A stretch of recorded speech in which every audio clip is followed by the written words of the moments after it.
Crypto Minute Runners, thank you very much for coming back. Thank you for joining us here today. Again, we've been blessed and lucky to have another special guest here today. And I've known the guest personally for over a year now, a year and a half or so. And he's actually been a great help to me in my personal crypto journey. And so, with that said, I want to introduce to you Mr. Chris Wheelhouse. Chris, welcome so much and thank you for your time. Cool, man. Thanks for having me. Of course, of course. It's always a pleasure to chat with you. Now, before we get started into the good stuff, Chris, I'd like to just give everybody a little bit of a backstory here. First of all, where are you from originally? Well, I'm from Southern California originally, and I lived in Okay, San Diego and Orange County, and basically a Southern California resident. okay, right on. So nice, a lot of sea by the sea all the time, eh? You like the Yeah, beach and stuff? I lived by the beach when I was in high school. I was on the surf team, surf PE. Was always into Really? that. Then I moved a little inland, gained a little bit of weight, and just never really went back to the ocean. But I was big into snowboarding for a long time too, and Okay, nice, man. I had no idea they had a surf team. yeah, so if you the high schools that are on the ocean, like Del Mar, Dana Point, Encinitas, Cardiff, Newport, these ones can compete against each other, and so yeah, you bring your surfboard to school, and you had surf EE, and if you wanted to Wow. be on team and try it out and whatnot, you did that. So I did that, and I used to surf 2-3 times a day if there was waves, and That's so cool. yeah. Wow. And here I was shoveling snow up here in Canada. You know what I mean? Well, you can always snowboard, and that's kind of fun in Indeed. the Yeah, same way. yeah. Yeah, the winter's really cool up here. Yeah. So you grew up by the beach. Very cool. And from growing up, how was your school experience? My Were you school. like you did well, you were studied, or you just kind of hung Yeah, out a lot, or well, I had a dad that was pretty aggressive with me getting good grades, me not being able to go out and hang out with friends or do anything. The whole takeaway, you can't surf, you can't go out Friday night if you're not home. yeah. Home. He also was in touch with all the darn teachers. He's really like making Yeah. sure I He was. was on top of things, eh? He was, yeah, Yeah, yeah. So he yeah. cared a lot. That shows a lot of love right Yeah, there, man. school was important that I at least, did good and, I Yeah, wasn't messing around too much.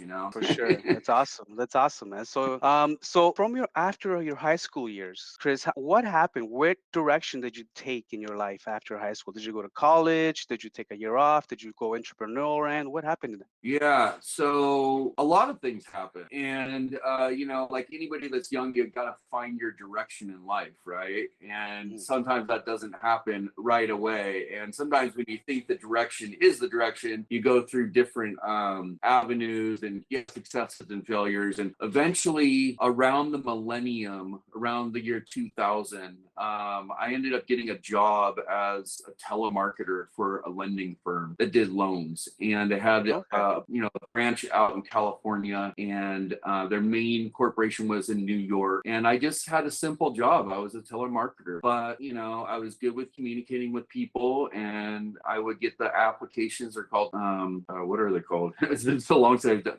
1003s or something. No Basically, I get worries. the applications. I build a rapport with the people that were looking to refi or maybe purchase a home. And back then, the market was, went through the main market stuff in the .com, but coming out of there was a lot of interest. There was a lot of, the rates were being lowered. There was the stimulus Yeah. going on, and we had a lot of leads coming in, and I'd get on the phone with them. I would procure the information and I'd give it to a loan officer, and they would close the deal, and I get a little split. Well, eventually, after working there for a while, I ended up building a lot of rapport with these customers, and my boss kind of, moved me up and said, "Hey, you want to give it a shot? We'll train you how to, do a loan, gather all the Hmm. documents and close the loan." And so I did that, and I became like a top producer, and I was, moving these loans through the processor. And eventually a headhunter came and got me and asked me to move. Me and my girlfriend at the time asked me to move about an hour away. Wow. So I ended up doing that, managing a branch, and that grew more. And then I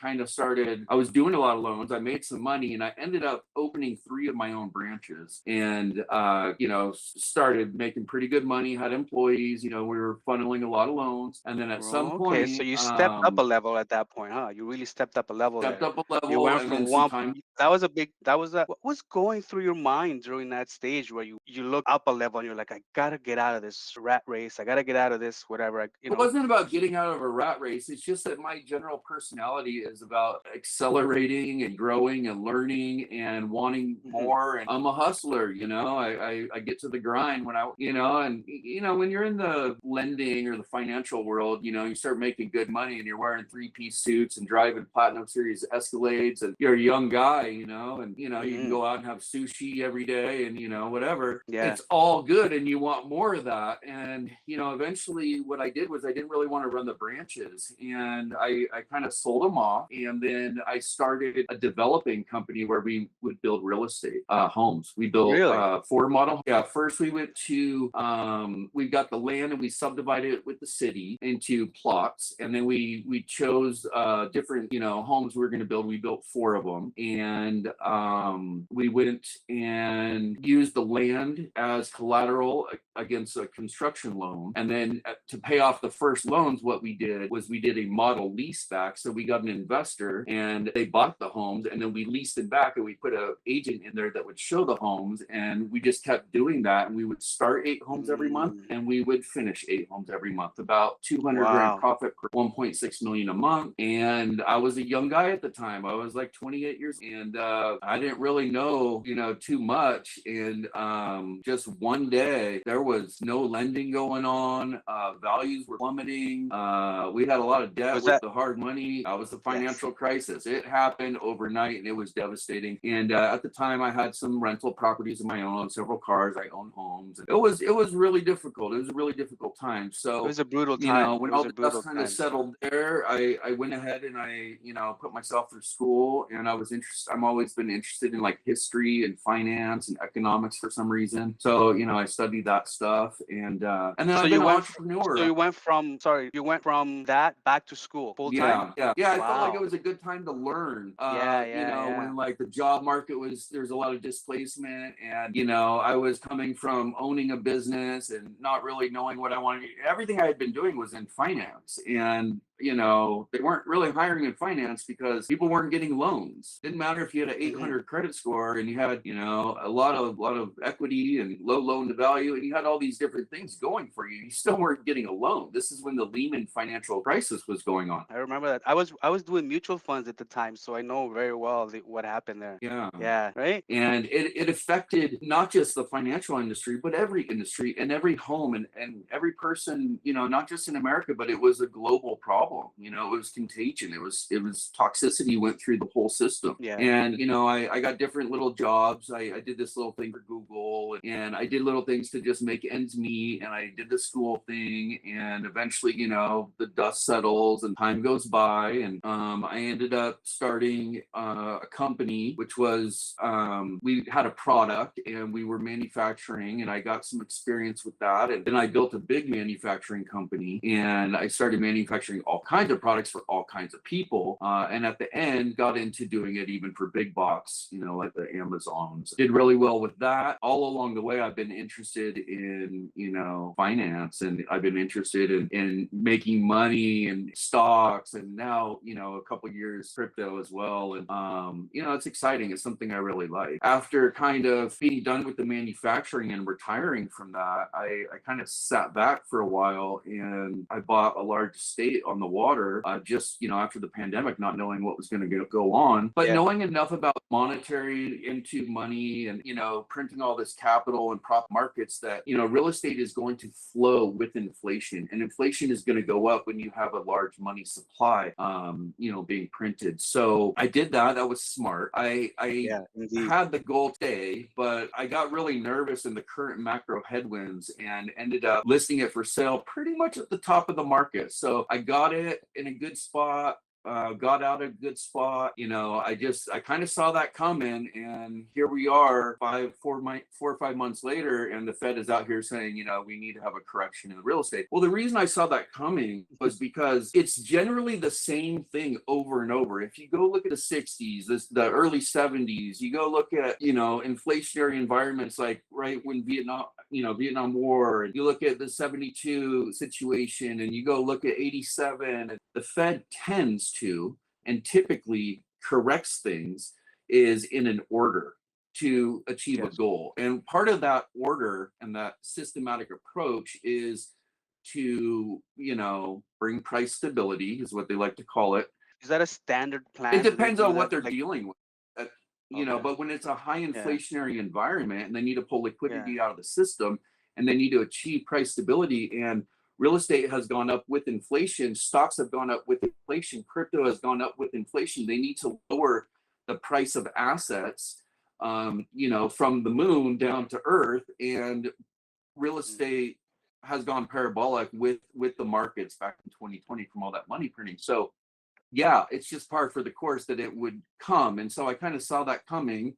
And usually the real estate starts to subside about 6 months after the stock market crashes. Well, it was month 7, and real estate was starting to see decreases in value. They weren't really talking about it too much on TV or anything. But that's when I kind of wanted to make my move, which was late February, March, I think. And Yeah, I remember that. yeah, so I always want to own a home, but I'm renting right now, and I wanted to be cash, so I could get in on the bottom of the crypto market, the bottom of the stock market, and really important, the bottom of the real estate market. There's going to be a lot of amazing deals out there, and if you're positioned correctly, you can find wedge deals, you can find passive rentals, you can do fix and flips. There's all kinds of things, and you just sort through them and take a look. And I think that was a smart move, and I felt like I sacrificed a lot to do that. I felt like I sacrificed giving up a nice home, but you have to have humility, and you have to put ego aside and logic in front,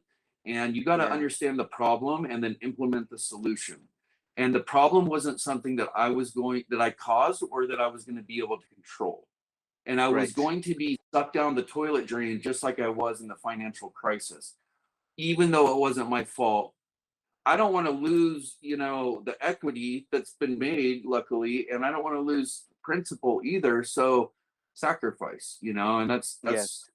what we did. And Yes. so yeah, and right now I'm just, really focused on doing the wheelhouse trading, and I'm working on, I've been working on for a long, long time this strategy that has this very high win rate. And the goal for me, and we're still tuning it, and it, Right. it has to do with a lot. We're tuning up the technicals with certain coding, and because I want to have very tight early entries and early exits. And I want to be able to do it through all market environments, through all 4 market phases, cross asset, and different time frames, depending if you want to be a scalper, a day trader, a swing trader, a position trader, or an investor. And I want it to work Yes. for Yes. all of them, and I want it to be over 80% win rate. So much uncertainty, so much FUD on the news, and you've got contracting and expanding volume going on everywhere in the market. And you could just feel it. You could just feel the vibe. It's on the precipice of either a waterfall sell-off or a big bounce. And that's a very tricky day to trade. And I still hit 76% win rate on a day Ooh, like that. beautiful, brother. As lovely as I love that, as much as I love that, I want to take it back one step with you. And I want to Okay. ask you how you started Wheelhouse, why you started Wheelhouse, what was your motivation? What kind of caused Yeah. you or what kind of pushed you into this, Yeah. into the beautiful Wheelhouse project and group that we have now? Because I'm part of it. Yeah. So Yeah. I would say it's twofold. Okay. Number one, like I said, I was retired and I was knowledgeable on the topic, and I had been doing it for a long time myself. And um, number so hold on a two, second. so I was Hold on. bored. I was bored. So so you retired early. Yeah, pretty much. Yeah, after doing the manufacturing with the big box, and we did a lot of those are big orders. So Yeah, Yeah. for sure. So I was Um, kind of bored, and you can only play so many video games. You can only take the boat out so much. You can only relax so yeah, much before it's your so mind, true. at least with my mind, needs to be active. Yeah. And on the second side of that, I was on like Facebook, and I was, in like the Robin Hood group, and I was in Reddit, and I was in different Facebook groups, and I saw a lot of misleading information. I saw a lot of people doing the whole FOMO and high speculative growth, no earnings, kind of So dangerous. at this point, how long have you been trading for at this point? And when you So I were first got about it now? around 2004, and Yes. I got and I was always more like an investor and just kind of didn't look at it. Yeah. Small stuff though, but I mainly invest in like businesses or my own business, things like that, in real estate. 2014, I got a little more heavy handed. Um, Still with investing, but learning the trading side of it.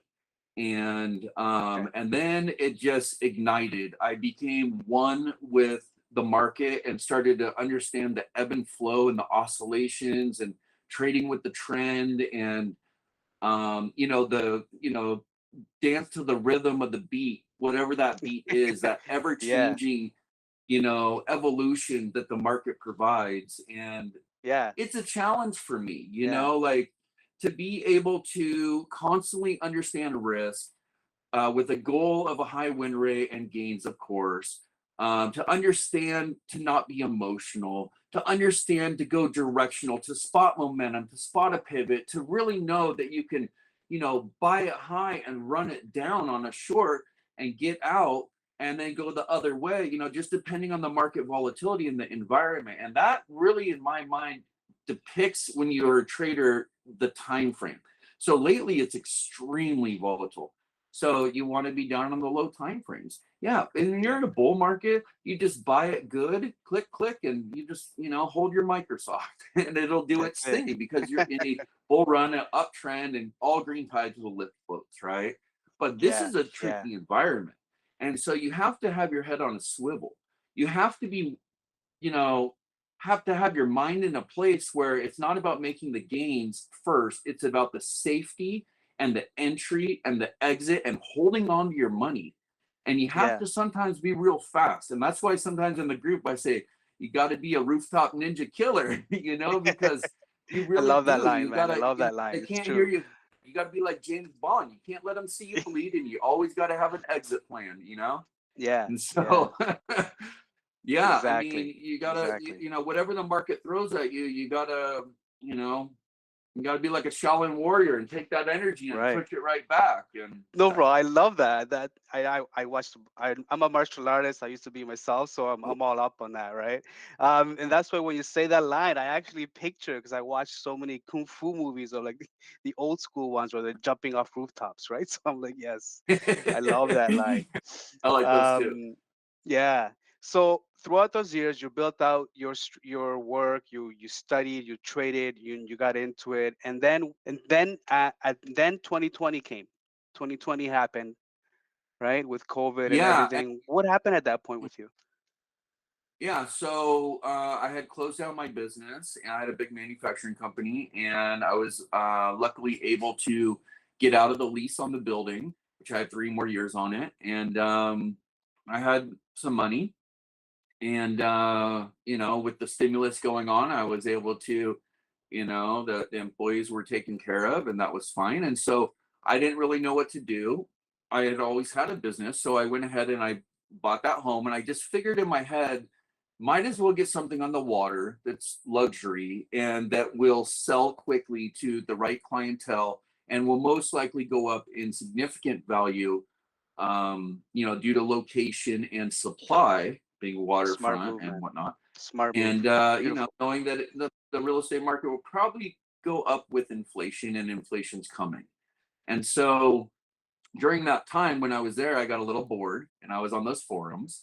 And I had seen a lot of information, a lot of people that were wanting to learn, complaining about the wealth gap and the game is rigged, and I'm reading all this stuff and commenting, not just trolling, but commenting too. And so I really kind of took it to heart, and I was like, well, I know about this stuff, and I can, maybe I can steer some people, and maybe I can start a YouTube. It's been a journey with YouTube, and Yeah.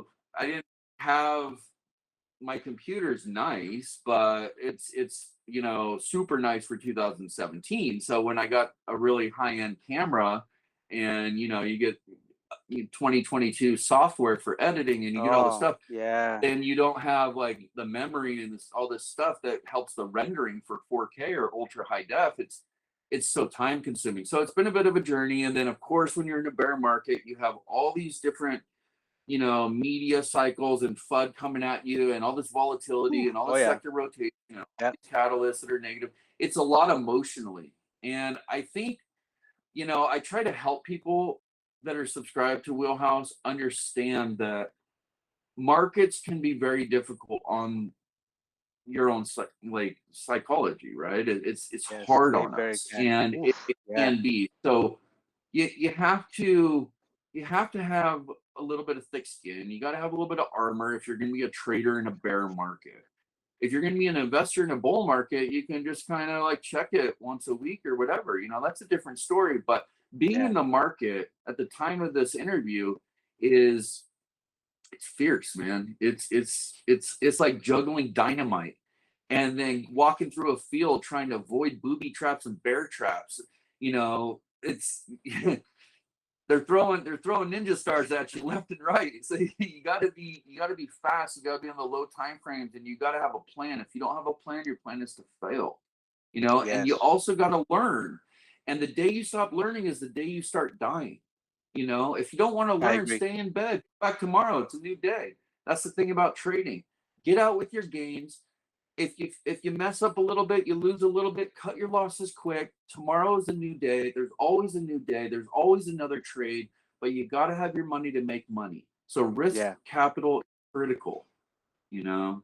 Cutting my risk, man. Like, like knowing when to cut the trade when it's going down, and you It's always have that hard. little bit of hope in the back of your head where it's like it might just go up. Just wait another Yeah. half an hour. You know what I mean? It's like, no, man. Yeah. You're right. And I learned that a lot. It's just, Yeah, and yeah. and that's why we did the Yeah. indicator settings, because it's not, all lagging indicators. Okay, a lot of Yes. them that we're working on with the coding is excuse me, is it's measuring the data in real time. Okay, so it gives you early entries and early exits, and you can. I'm a momentum based directional trader, so I'm looking for the fear or the high sentiment. I'm looking for whatever is going to drive it way up or way down in a steep direction. I don't do that great in sideways markets. I don't know any traders that really do. If you think about a market, think about it like a roulette table. You have red, it's going down. You have green, it's going up. Then you have, and there's 48% red and 48% green. Then you have this thing called the zero and the double zero. That's Yeah. sideways. Okay, can only go three directions: up, down, or sideways. So I'm looking for momentum. I'm looking for volatility. And sure, if it's a trend trade, that's great. But if it's a fast scalp trade or a day trade, I'm looking for steep momentum. I'm looking for the FOMC to come out and freak the market out. I like those days. I have my watch list prepared, have a plan, right? If you Yeah. don't have a plan, your plan to fail. So I have the watch list, and Right. I use my leverage bears, my leverage bulls, and I go 3x on the leverage, whether it's, the volatilities to the upside or downside, depending on how the market receives the information. So I Yes. prepare the charts, I prepare the watch list the evening before, and you can make all your money for the entire month just in that 1 hour that the words are coming out of his mouth. So I look to be a contrarian. Right now, everybody's so fearful. The fear gauge is at extreme levels. Well, we're also by major levels of support. It could go either Yeah. way. You gotta know, and that's Definitely. why you put a stop in there just in case. But you also have to realize that from reading so many books of these world renowned investors, and these tried and true methods, that they all really say the same thing, just like Buffett, buy when there's blood in the streets. When you're down at these levels, now stocks currently are still at a higher multiple than I think, crypto has a lot of bottoming. There could be some downside still to stocks currently, but Yeah. um, you have to, instead of, you need to identify the top and then take your money from the bull run and then know I'm either not going to be in or I'm going to trade it. And then Yeah. depending on the environment, how you're going to trade it. Are you going to trade it on the daily? Or are you going to trade it on the hourly? Or are you going to trade it on the minute? I was there in those chats when you were calling last September, last October-ish. You were already calling the top. Yeah. They say things like, well, a broken clock will be right, once in, I'm not that old. Okay. I haven't been through Yeah. that many bear markets, but you know, I do know what bubbling tops look like. I do know what distribution looks like. I do know what Wyckoff was talking about, and can identify the fractal patterns. I do understand the depth of the wick, the depth of the base, the length of the base, what stage base are we in, and what phase are we in. I do understand this kind of stuff. So I saw it coming. First was September, and then we had a rally attempt, and Yeah. and I then it remember that. got erratic in the volume and the rotations, and you could just tell these big players were parceling out, parts of their portfolio, and Yeah. when you can spot that, then it's a safety measure. And that's why I didn't have a big YouTube, and I was kind of shouting like, hey, I think we're gonna go down, like looks like game's over. And yeah, so now I'm seeing certain things that are relative to the bottoming process looked like over in the early 70s, the 80s, even the 30s, and the 2000s. And there are similarities, and it's very hard to find a leader in a bear market.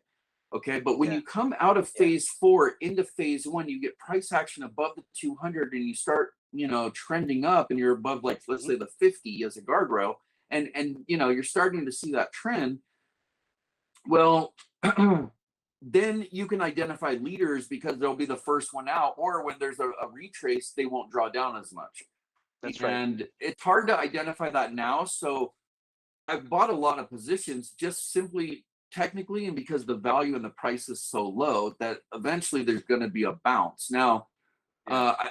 I do know that if you enter correctly, that 80% of all of your future problems go away. And entering correctly always starts with a pivot, typically on a support bounce, with momentum behind it, with the volume accelerating or expanding. And so I look for that. I hunt it. And Yes. and 80% of my problems will be gone. Like if I got something that maybe I bought it, it went up and it's come down. That happens in the bear market. It's pretty shifty out there. Yeah. But Yeah. I Yeah. might buy it and it could go up $1.50, $3, whatever, and then get out because the signals on the technicals. Hold on to those things and rinse and repeat. Yeah. A month later it turns around at the same price point or 50 cents less than it was. So you kind of got to ride the oscillations. You got to have thick skin, and got to know what you're trying to do. Are you trying to just buy and hold? I just started a buy and hold portfolio myself. Yeah, the reason that I did that, and I think it's really really smart that I did this, just like I sold the Hmm. house and saw that coming. The reason Yes. I started it in September, instead of dollar cost averaging all the way down from the top and adding more shares and more tokens and more pressure to have larger losses, I waited and I traded. Okay. Yeah. And then when we had a really bad quarter, which I think on Bloomberg, they were saying that we didn't have a quarter or September that bad since like 1930. And I Yeah. was like, this is when you start your hodl. The values are low. The companies aren't going bankrupt. What, you're going to hate on Disney? They own Star Wars, Marvel, cruise lines, real estate, parks. They had over ordering, and there was gluttony. And now you have inflation, and you have less purchasing power, and you have less consumer demand. So yeah, all products and services are going to decelerate. Yeah. But like Buffett said, and all these great great investors. You want to, most people have capitulated, or retail's not in, or they're working two jobs just because the cost of living's so high. But if you can be in, and you are in, and you're watching, you want to be in this zone. It could come down lower, okay? But this is where you start your zone. You don't start at the top. You get way, way, way down here a year later when these prices are low, and then you start to nibble. You don't go all in, but you Yeah. nibble, and you continue to nibble, and on supports and pivot bounces, and the way that you want to do it per time frame. But that's what I started in September, and I just feel like, could you pick a better month ever in the last 100 years to start a hodl portfolio? Yeah. But the month that they're saying is the worst September in the last 100 years, I think that's a good starting place. Yeah. Yeah. Yeah. No, once you understand the whole concept of everything, that makes sense, right? That makes perfect Yeah. sense. Buy low, sell high, Yeah, that's pretty much right? the deal, right? I bought the house, I sold it high, took the cash so I could buy it low. I Easy, mean, the basic I'm just gonna fundamentals, do it right? three more times, and maybe Yeah. it's for 5 decades, and then I got to do a few more sacrifices along the way. Yeah. But in Yeah. the end, me and the missus are gonna play the penny slots on the Royal Caribbean. There you We'll go, be baby. okay. There you go. That's it. That's it. So now, But speaking for of now, we're on the pivots, grind. let's yeah. Speaking of pivots, let's pivot back for a second. Um, so you started, Chris. You started your Discord and your group and your YouTube and all that after that whole thing happened, and you started teaching all the great things that you do now. Um, I want to go back to a second and just bring you back for a moment and ask you, how did you get into crypto? And how has that changed your life since then? I really like crypto, German. It's so cool. So, Yeah. I know a lot about trading. I know a lot about technical analysis, and I know a lot about pattern recognition and things like that. But I don't know a lot about the protocols. And there are some really good channels, and one of the ones I really like is Altcoin Daily. Those guys are Yes. phenomenal. Solid. I've learned so much just about the individual, the development and the Hmm. protocols. And the other thing about crypto that I just absolutely love as a trader, a momentum trader, is there Yeah. is extreme momentum in crypto. So I trade for a firm as well, and I trade long and short Bitcoin all day long, every waking hour. And that's the one thing about crypto, is it never lets you sleep. And That's so right. I've learned how to hedge pretty darn good so I can get some sleep. Because stocks, at least you get a break after, till Yeah. the next day. Yeah. Oh yeah, totally. Especially with the futures with the futures channels there. Do you ever find that having crypto go 24/7, do you ever find that sometimes you overdo it? Like maybe I should take a break because it's a weekend and I'm over here, like, not that it's a bad thing, but it's exciting and so forth, right? Like I find myself sometimes doing that. Do you find yourself I having think a hard time all stepping away from it, you know? I think with all trading, and I don't know if you're setting me up because you might know my weakness here, but yes, over No, trading not at all. is a problem.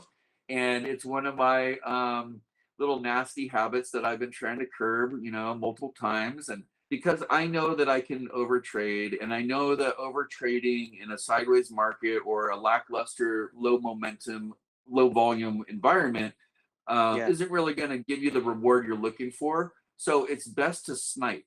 It's best to get actionable headshots, and Mhm. wait for the momentum to come in. And that's one of the things, German, that I like about crypto so much is it's like hunting. It's like fishing. You're waiting, and all of a sudden you're like, Yeah. ooh, what's going on? Ooh, big candle. Okay, let me look. Yeah, Yeah, my you're girl's like, waiting, man, and yeah, yeah. you stare at the phone, when you're not in front of all the screens, you're staring at the phone even when you're at dinner, or wherever, like 24/7. Then I'm awake, and she's like, Yeah, you're I always hear I it's hear like, you. baby, I'm hunting, I'm waiting, because once these big guys start buying, or the Mhm. exchanges are starting to show this volume, Yeah, and inflows and whatnot, yeah, you want to be there. You want to spot that, and you want to get in on that's that, right. you know. That's right. So, how did you first? What was your first introduction? Like, where did you first see it? What was your first reaction to Bitcoin itself? Wow, that, Because I'm sure that I was the first honestly one you don't saw. remember. Well, actually, no, actually, that's not true. So the very first time that I ever heard about Bitcoin was at the very, very, very beginning. There was a group of guys. They were on Wall Get out of Street, here. rang the Yeah. bell. Way, way, way back in the day, in 2009, I think it was. So it was way Wow. back.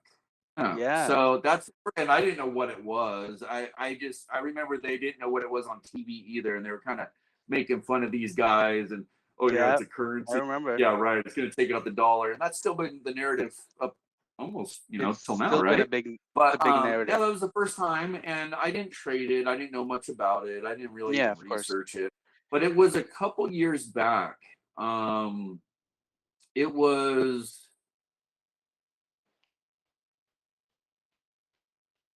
either 19 or 20. It was like the summer of 20, I think. And it Okay. was it was like it was like 9 grand or something. And I Yeah.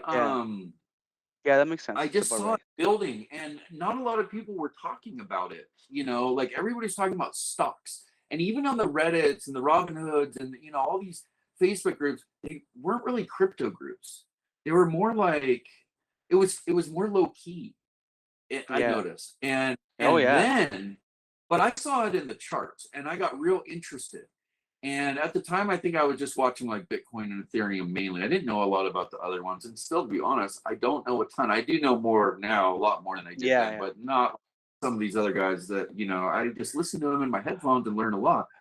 But I Yeah. could see the momentum and I could see the trend developing and I could see us starting to break through levels. And I could see the volatility moving, these shoots throughout the day, how it would oscillate, even though it would come down every day and up every day, it would go up more over a 24-hour period. And the Hmm. candles would increase. And I was, it's like August and it's September. And if you remember in the stock market that year, September was savage. And we went through this massive parabolic run through the summer in stocks. And Yeah. then boom, it just came down. Well, crypto kind of like was okay. It kind of, was building steam slowly. You got to October, November, December, I think January, first. February. And I think in Yeah. February is where it kind of peaked out. Was at 21 then, yeah? And yeah, that's when stocks came down too. Yeah, there was a correction then too for 4 months. That's right. And then I believe crypto came back a little sooner, and it went. I shouldn't say it like this, but I'm like addicted to like watching Bitcoin because I noticed Bitcoin is like the Dow of crypto, okay? Hmm. And it's kind of a barometer, just like the Dow is. It's a barometer for the health of the economy. Well, Yep. it's big. It's an index, okay? It should be looked at like an index. And when you have the SPY, the Dow, the Nasdaq, and the Russell, and now you have the Dow of crypto, Bitcoin, and they tend to, these institutional players, they'll tend to set up algorithmic trading with the indexes. Well, now a lot of it you can just, sometimes, not all the time, but you can watch Bitcoin candle for candle on the minutes and see some $2 stock in the healthcare, you know, sector that you don't never even heard about rolling with it. Yeah. Okay. So just like the Dow has 30 companies, think of it like an umbrella. And the S&P has 500 companies and the Nasdaq has 100 and so forth and so on. And then you got your small caps on the Russell. Well, Bitcoin used to be coupled with all the alts. It would move it all. Yeah. Now there's some different decoupling going on. There's some independence going on with the Yeah. altcoins. And I find that very attractive, especially when you're thinking of diversification. Look at ApeCoin pertains to NFTs. This one you can build on. This is, contracts. You can kind of diversify, and the charts are decoupling, and you can, it's not really fundamentally like stocks necessarily, but there Hmm. is too. You know what I mean? And that's Yeah. Oh growing, yeah. and it's a growing space and industry. And I'm highly attracted to crypto. It's actually taking precedence in my mind for trading over stocks. I like that the media isn't so on crypto, and they're just always beating down the stock market. but Yeah. I have to keep an Yeah. eye on it because I know that there's the algorithmic trading that's linked up with the indexes. And now that Bitcoin is the Dow of crypto and these institutional hands and big money are Yeah. involved in crypto, you're gonna see that type of price action and movement. It's definitely something I see that, or and that's something I tell my clients as well. Is that you gotta remember that we're not trading just against other people or other traders. We're trading against bots. We're trading against algorithms. We're trading against. We got it stacked up against us. So I and that's love it. exactly what we're saying. That's why, and I think that's why a lot of the newer traders that with the gate, they get in the game and they learn, the patterns, and they go, yes, I learned the patterns. I'm gonna be a millionaire. I'm gonna trade, and I don't think that's the way. A certain chart pattern may or may not go in the direction you want, and there's a statistical and historical probability of it moving in Yep. that direction.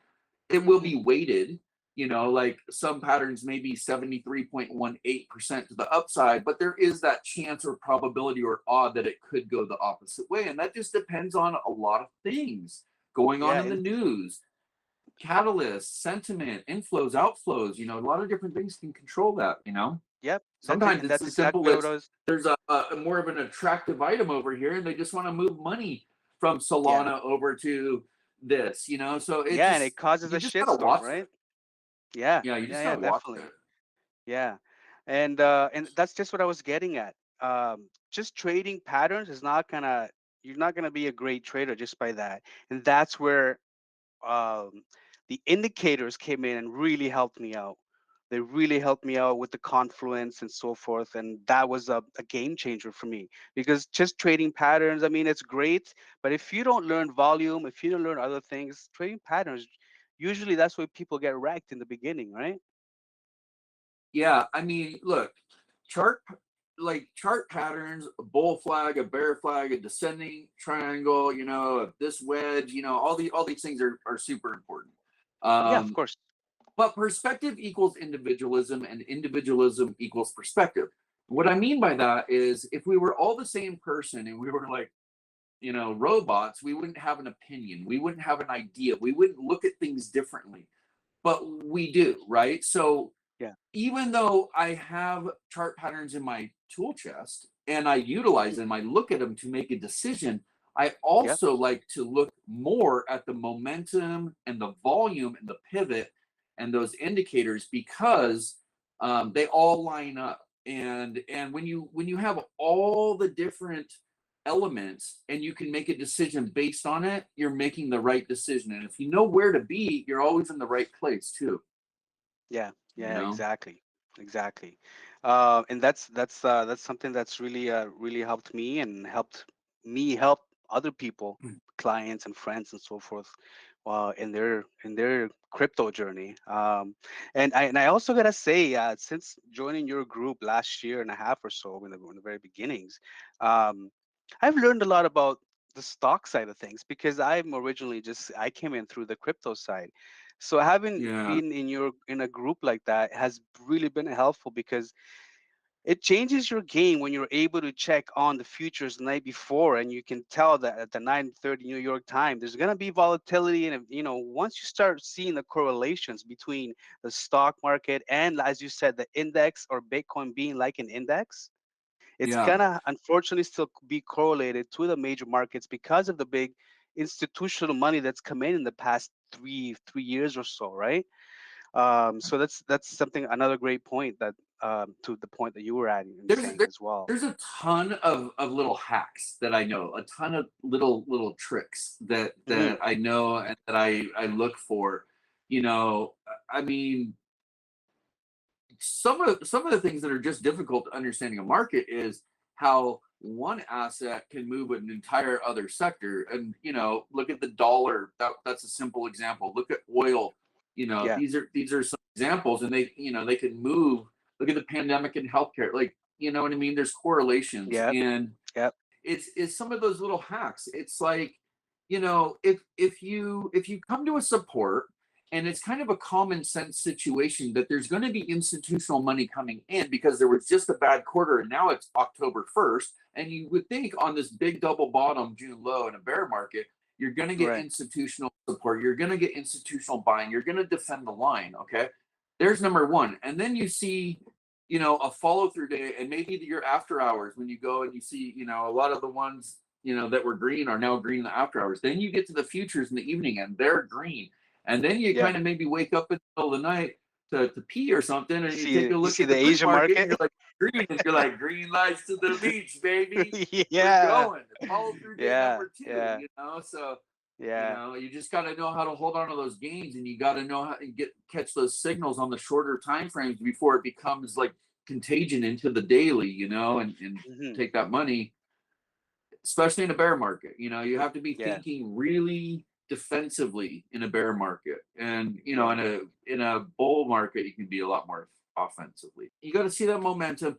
What's unfortunate right now is that normally, like in a correction or a rally, or even a bull run, you're gonna be able to have a continued uptrend, you're going to have a continued trend. Let's say Yes. it like that. And in this one, it's like it's next to impossible to predict it, because once you start getting momentum and you start getting strength to the daily, some new thing happens. Russia goes to war with Ukraine, or Oh there's yeah. a COVID lockdown in China, and stops shipping lanes, or there's shipping lane problems, or there's gluttony on or over ordering due to the pandemic. It's a nonstop bear cycle. And then of course you have Dr. Evil, the Fed, that wants to keep it down. That wants to Yeah. keep consumer demand down. They can control demand, which is core inflation. Have they done a superior job with it up until when we're recording this? Not really, but they're trying. And what they're doing is honestly what needs to be done. I'll be Yeah. perfectly frank with you. I said it before the market really was falling. You did. There's a couple ways to lower inflation. There's a couple types of deflationary pressures, and one is technology.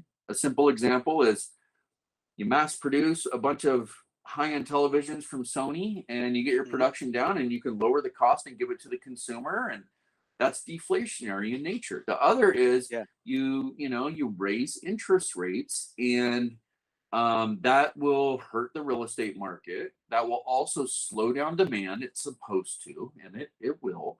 Yeah. And people will stay at home more. And if the Fed can slow demand, one of the things they like to do first is bring down the real estate market, the crypto market, and the stock market. And the reason they do that I've seen that. is Yeah. because if you were a long holder and your Hmm. your value of your portfolio goes way down, you don't want to sell at the bottom because you're going to have less money. So Right. you're just going to write it out. Yeah. You were getting a long holder, so you're Yeah. not out spending money. And if you do panic sell, even if it's not the bottom, but maybe on the first leg lower, whatever, you have less money to spend. So either which way you slice it, the Fed has curbed demand.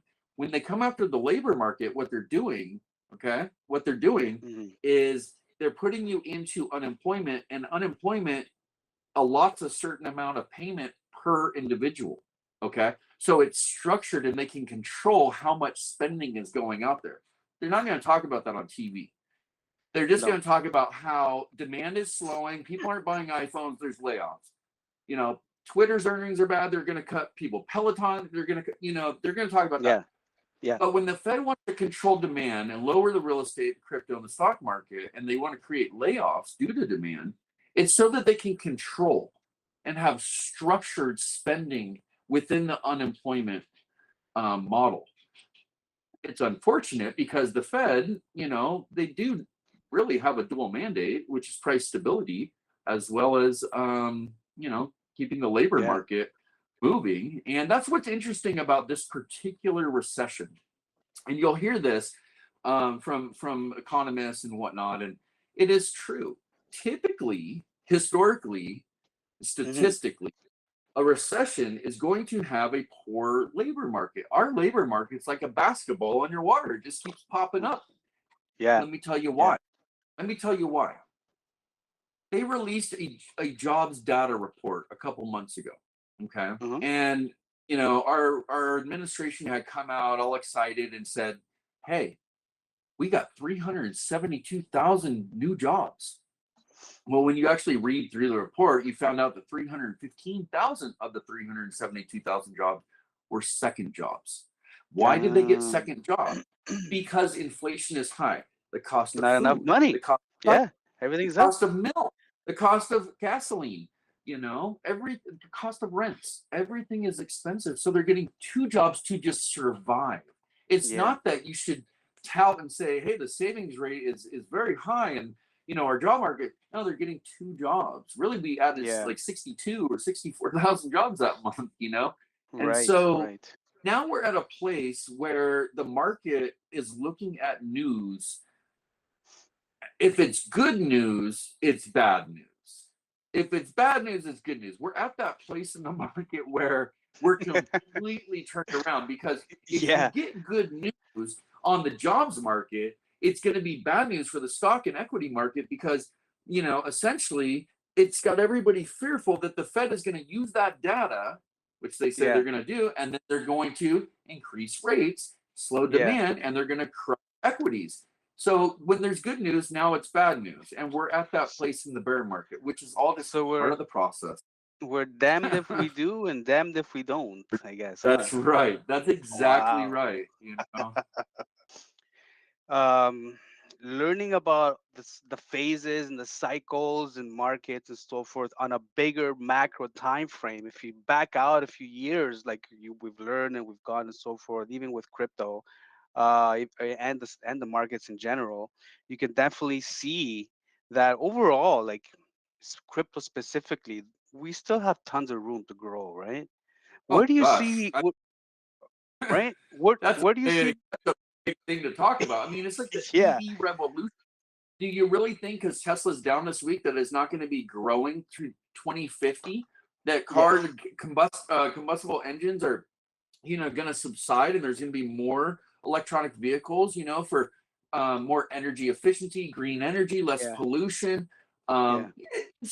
It's in the process. Well, crypto is in the infancy stages. I mean, we're at the beginning. We're not in the middle. We're Oh, early. This is yeah. early adoption. Okay. And economics 101, okay, very, very simple. Everything works on supply and demand. Okay. I use these examples sometimes in my video. I say, imagine yourself on a beach. Okay. Hmm. You shut your I'm eyes, you doing that. imagine yourself on Doing that right now. the warm, it's a warm day, you're barefoot, the water's kind of trickling in, you can hear it. And I walk up to you and I'm like, what's up, man? How are you? You're like, good, good. Check this out. You want to buy it? I'm like, what are you selling, bro?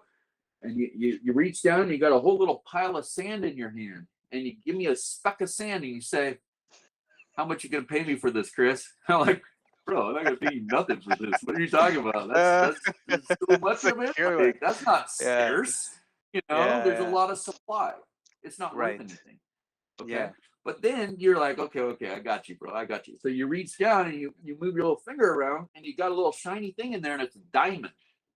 Okay. And you're like, how much you want to pay me for this? And I'm reaching in my pockets with both fists and I'm trying to Mm, Venmo you and get your Zelle payment ID and you know what I mean? Because it's yeah. scarce. The supply Yeah. is low, so the value is high.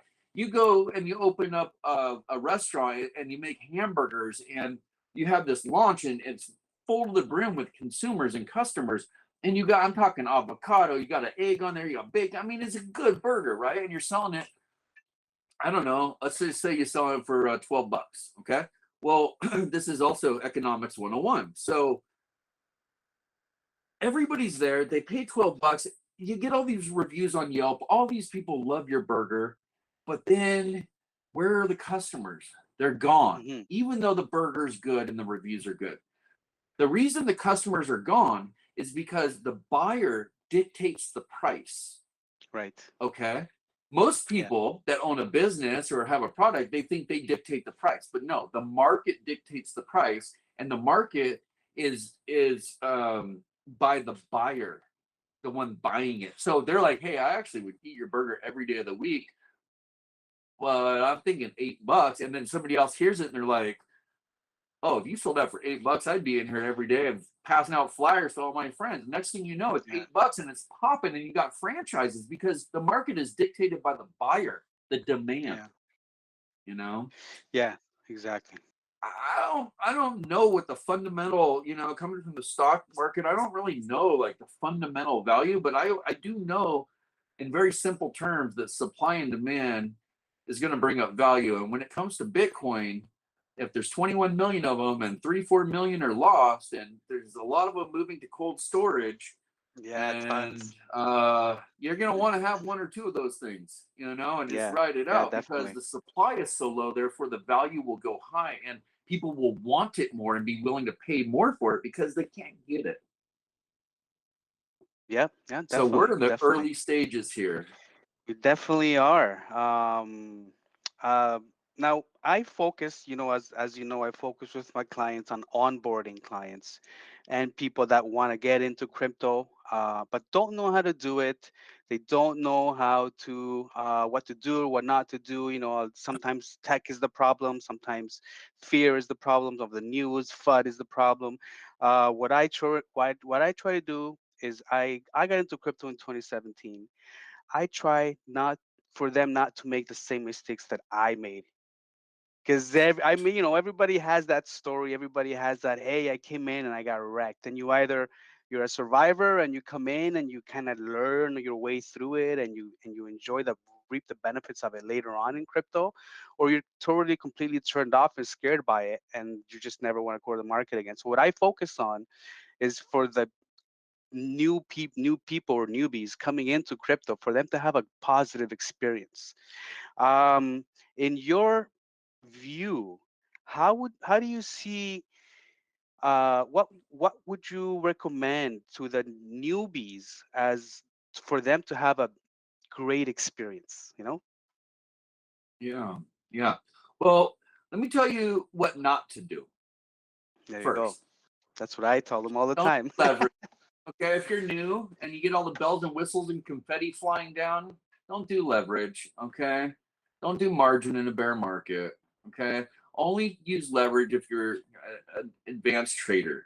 You talk about horror stories. I don't really have them in crypto, but I have them in stocks. And I've learned to trade through the stock market. And now that I'm in crypto, I'm not having those problems. But I'm Right. a seasoned trader, right?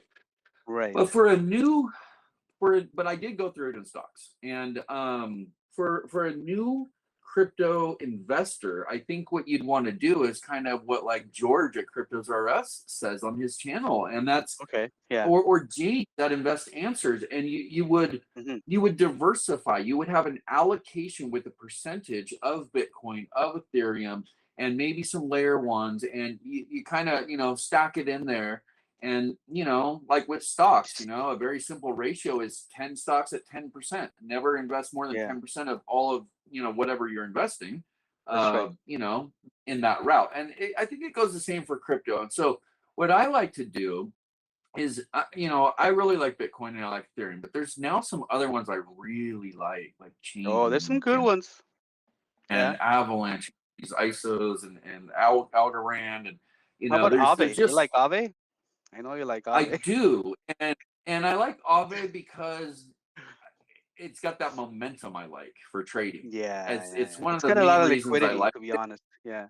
You can make a lot, like you could also lose a lot because this thing can swing, $10 in a week, Yeah. or more, Yeah. Yeah. 20 bucks, I mean, just a couple of weeks ago, it was like 91 and it went all the way down to, I think it went down to like 60 or 70. I don't need to look, but yeah, it dropped a Yes. lot. And so, yeah, a little bit of diversification. And that's for investment. Okay. And the simple rule for the new crypto investor is simply buy low, sell high. So what you can do is you can go to Google, or if you don't have a chart platform, and you can go see what the all-time high was. Okay. Right. And then you can Yeah. see how far down are you. Well, if it's Bitcoin is 20,000 and it was up at 60,000, it's been cut down a lot from the top. But if you take 20 and you double it, 40, that's 100%. You double it again to 60, that's 200%. You're just 2x. So Hmm. the simple buy low, sell high, and a little diversification and a little bit of research. yourself about Yeah. the protocols and the cryptos, you could start there. The next thing you could do is if you wanted to trade it, you could get with, somebody that, is used to it, used to trading it and can help, Yep. mentor you and teach you a little bit more about Exactly. support and pivots and Yeah. momentums and Exactly. That's what VWAPs I'm. and That's what I'm doing right now, and it feels good to help people like that. But yeah, it's needed. It's you need like a crypto guide, right? yeah. Yeah. Yeah, I agree. I agree. Yeah. Even me, like I know how to trade pretty much anything. I prefer crypto and stocks, but I could trade Forex or I could trade commodities and, Yeah. futures if I wanted. But I still go to these other channels and I love putting my earpods in and doing whatever I'm doing and listening to them talk about each individual cryptocurrency and what it does and, all kinds of information about it. And that's Yeah. how I Yeah. learn. Yeah. A quick question here, Chris. And I already know the answer to this, but I want you to explain your reasoning as to why DCAing is not the best strategy as some people may think. Yeah, so dollar cost averaging is actually a very good strategy. So let's keep Long it term, of course. let's keep it correct in the ideology of it, okay? Okay, So dollar yes. cost averaging is really really good for the investor that is thinking long term, okay? It's very good to kind of keep a median value. Sometimes it's like a pendulum. It'll go up, you buy high, it'll go low, and you'll have the median. Okay. Right, right. But you don't want a dollar cost average in a bear market. And the greatest investors with the greatest strategies in the world have identified this and documented research reports upon it, how you can actually lose so much money dollar cost averaging in a bear market because you're adding more money. So let's say you buy Bitcoin at 64 grand, okay, at the top or whatever, and you put 1,000 in every week. Well, we're at 48 weeks. That costs you 48,000, and we still haven't identified the bottom pivot. We might have Mm, identified a bottom support floor, but wouldn't it be smarter to just take the whole 48,000 to know how to identify it, put it all in at once, and really average down instead of yeah. adding more tokens of Bitcoin every single week for 48 weeks and then watching the losses maximize? And that's what William O'Neill was trying to explain in his book when he Mm, said, imagine a flower like a planter, and you have weeds and you have plants, okay? And the weeds, you got to get rid of them because you don't want to keep putting good money after bad and watching a losing position. Okay. mhm. What you want to do is get rid of the bad. You want to cut your losers quick, not dollar cost average into it, and then put your money into your winners and let those plants flourish. It's very Right. important that in a bear market that you're not doing that. You're instead what you're doing is you're identifying a zone. Like I had said, September was the worst in 100 years, and we're at a Yeah. double bottom. That's a zone where you start to nibble and accumulate. Then you Right. can kind of DCA from that point down, but not all the way down because you can go broke or have to panic sell or tax loss harvest at the bottom because you're out of money due to dollar cost averaging in a bear market. Every Hmm. other market and market phase, it's a sound strategy and it's a phenomenal strategy. It's just 1 out of 10, and I hear a lot of people talking about in the bear market, and it is good the other nine, but it's actually really damaging in this market in a bear Yeah. market, a Yeah. severe Yeah. bear Yeah. market, and it can That's cost a lot great. of people a lot of money. There's been people that have been True. bankrupted, lost their businesses, their wives by dollar cost averaging through a bear. There's a lot of really bad Wow. stories about that. You Yeah. Eh? know, Wow. better to Yeah. Yeah. identify the bottom, have all the money, and put it in Yeah. boom right at the bottom, and you're gonna cut your Yeah. costs down so much further. Because if you put 1,000 in every single week, think about it. You're only adding a tiny bit of Bitcoin, and you're barely going down in percentage, but your percentage is dropping so fast. You're just adding more pressure because you have more tokens Yeah. in a downward spiral. Like I Yeah. like I said, the reason why I help my clients out with these issues is because I bought 2017 close to the top and up, and I DCA'd in on 2018. Now I was able to get my price, my average price down, which is which is a Of good course. thing. But Of overall, course. if I would have had this knowledge back then, oh man, I would have done things And how differently, you was it know? for you psychologically? Like the whole time Oh, watching it go. it was it built thick skin, but psychologically, yeah, it was brutal, man. It was like, oh man, and I'm sure I know for sure I'm definitely not the only one that was feeling the pain of seeing your hope every day get, and I backtracked a lot of the people that I used to follow on YouTube back then. Mind you, there wasn't a lot of crypto information back in the day and as well.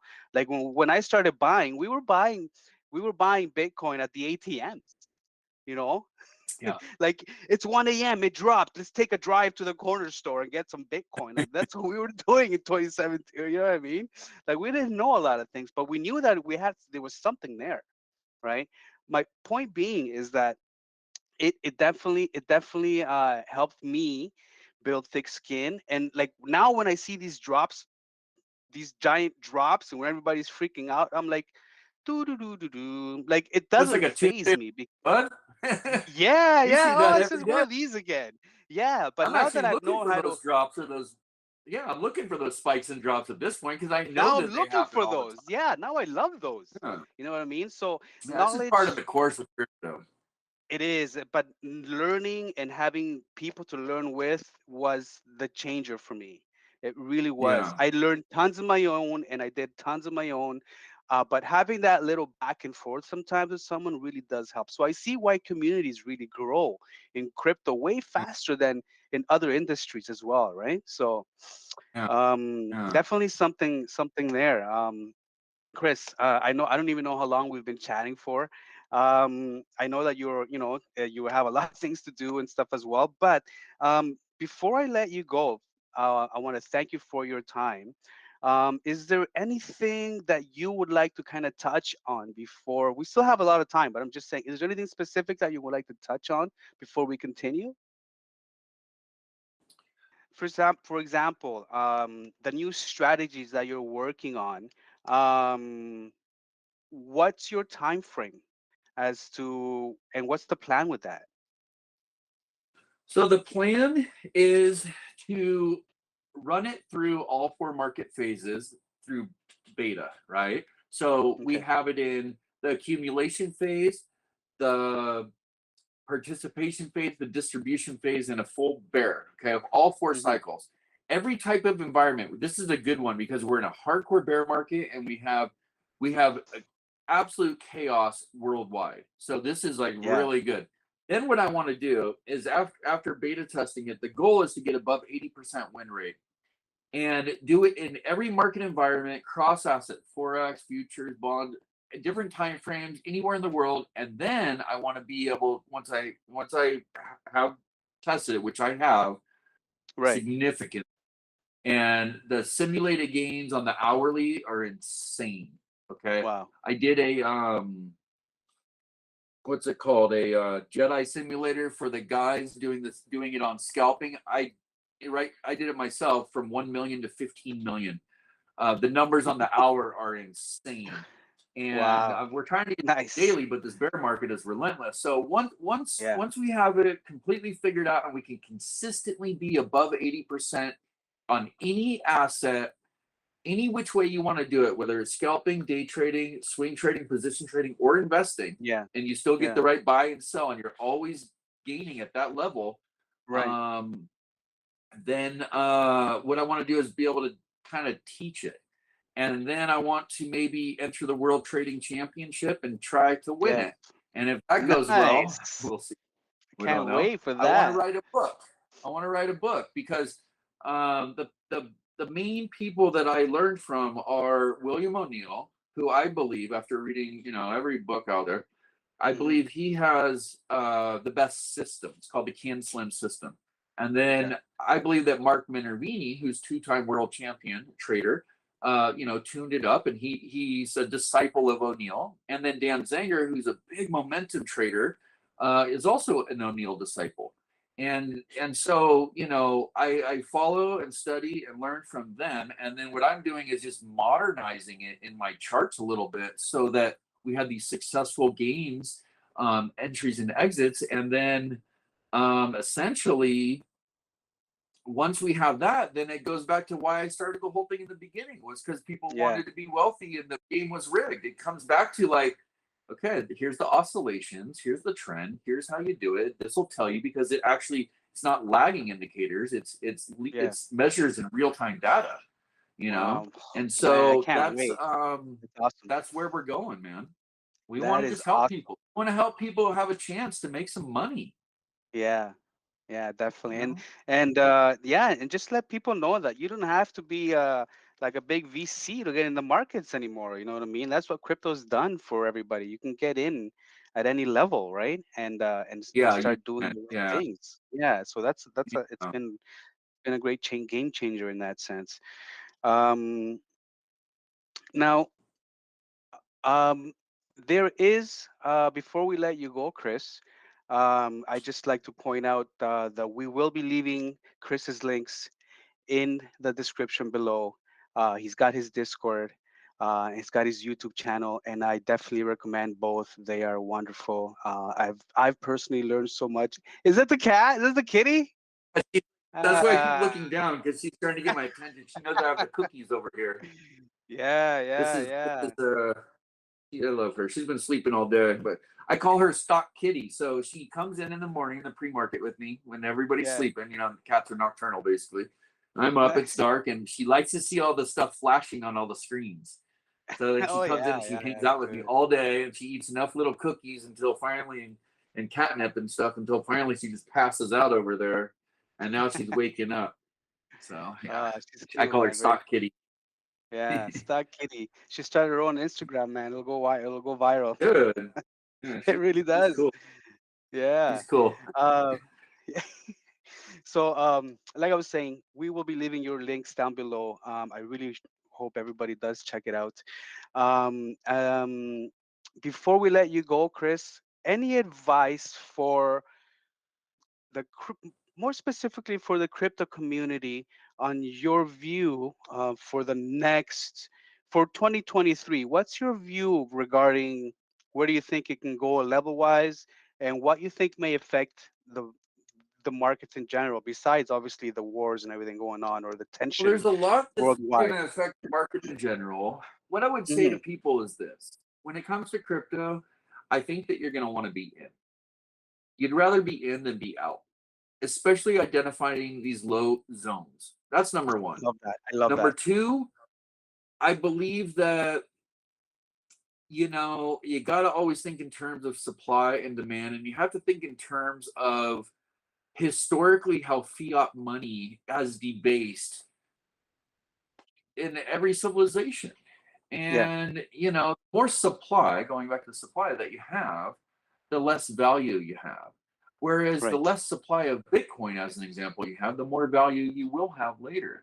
Yes, there's going to be like volatility, and there's going to be, you know, algorithms tied to stock markets, and there's going to be all this news and media.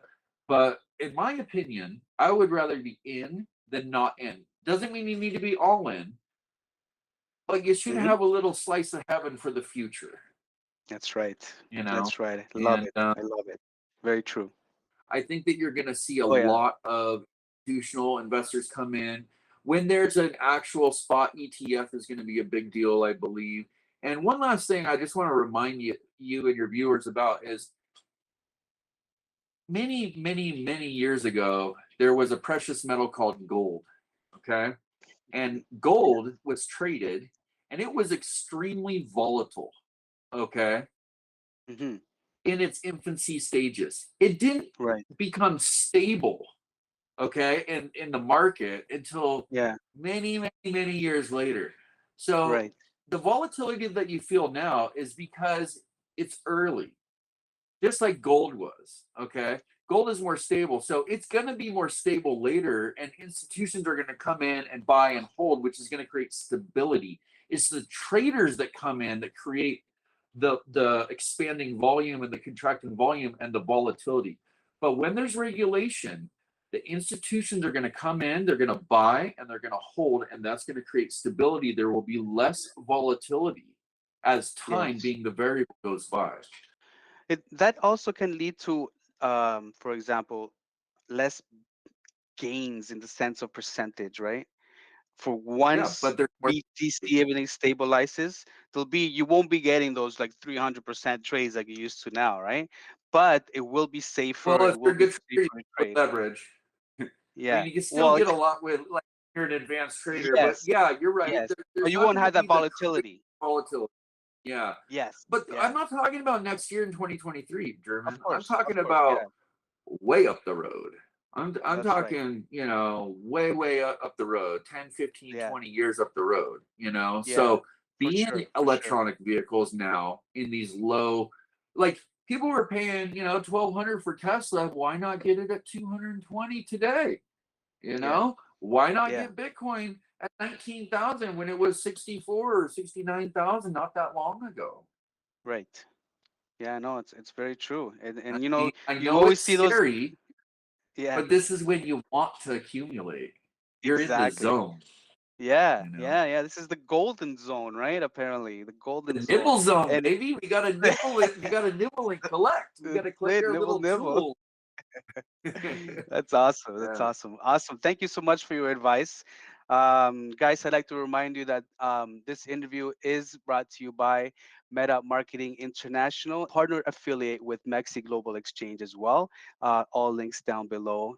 We invite you to join our family because all we are trying to do, same like Chris is trying to do when his motivation was to start his group, same was mine and a lot of people other I know, it's just to help people get in safely, have them have a positive experience, and have the gains, have the wins, have everything come up and build yourself up and look up for to success. Right?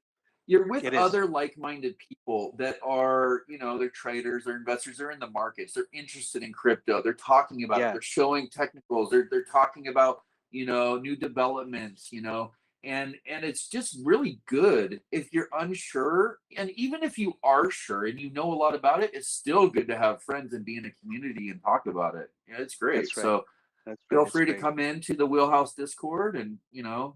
follow, Let them know subscribe, about and crypto minute. let them know about the Wheelhouse Wednesdays actually.